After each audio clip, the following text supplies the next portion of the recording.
ପିଲାମାନେ शुभ सकाळ। तमे माने वर्तमान लॉकडाउन समय निश्चय ऑनलाइन रे पाठ पढ़ुथु। तेबे आज आमे पंचम श्रेणी रो एक पद्य फूल उपरे आलोचना करिबा।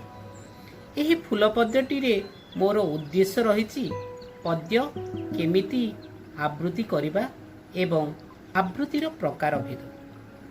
साधारणतः पिला माने तमे जानिच पद्य को आवृत्ति करा जाए, हेले आवृत्ति जदि ठीक ढंगरे होई न थाए तेबे पद्यटीर भाव बुझा पड़ेनी एवं शुणिबाकू स्मृति कटु होई थाए। तेबे आस जानिबा पद्य आवृत्ति को केते भाग रे विभक्त करा जाए एवं कौन कौन।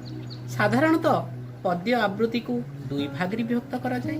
प्रथमटी हेला भावबोध आवृत्ति एवं द्वितीयटी हेला रसबोध आवृत्ति। जो आवृत्ति कला बेले पद्यटीर भाव बा अर्थ आपे आपे जना पड़ी थाए ताकू भावबोध आवृत्ति कहा जाए। एवं जो आवृत्ति कला बेले पद्यटी सुर लय ताल दे बोला जाई थाए, शुणिबाकू स्मृति मधुर होई थाए ताकू आमे रसबोध आवृत्ति कहिथा। तेबे मु वर्तमान पंचम श्रेणी साहित्य बहिर फूल पद्धतिर केतोटी पद को भावबोध और रसबोध आवृत्ति करने को जाउची। तमे माने मन दे शुणिब पद्यटी को केमिति भावबोध एवं रसबोध आवृत्ति करा जाए से विषय निश्चय जानिब बोली मोर आशा। तेबे वर्तमान पंचम श्रेणी साहित्य बहिर फूल पद्यटी को मु भावबोध एवं रसबोध आवृत्ति करुछि। प्रथमे मु भावबोध आवृत्ति करिवि, तापरे परे रसबोध आवृत्ति करिवि। तमे माने निश्चय एही आवृत्ति रो किछि शिखिनेबो बोली मु आशा करुछि। पद्यटी हेउछि फूल।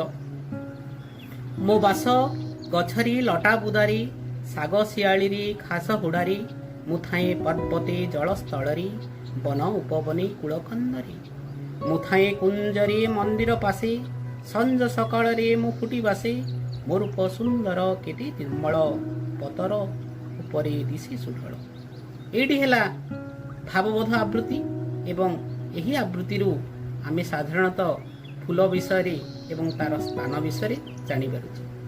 एही आवृत्ति को जदि आमे रसबोध भाबरे करिबा तेबे मो बास गछरी लटा बुदारे साग सियाळी रे घास हुडारे मुथाए पर्वते जलस्थल रे बने उपवने कूलकंदरी मुथाए कुंजरे मंदिर पासे संज सकाळ रे मु फुटी बासे मोर रूप सुंदर केड़े निर्मल पतर उपरे दिशे सुढळ।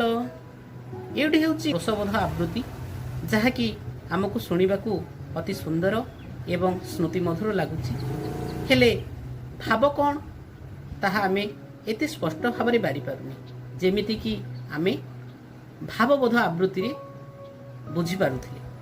तेणु पिला माने तमे माने निश्चय अन्य पद्य गुड़ाक एमिति आवृत्ति करिवो एवं ताहार अर्थ जानिबो एवं अन्य को शुणिबाकू केमिति स्मृति मधुर हेबो सेमिति बोलिबा घरे प्रयास करिवो बोली मु आशा करुछि। ए भिडियोटी केमिति लागिला ताहा आपण माने निश्चय जणाइबे। धन्यवाद।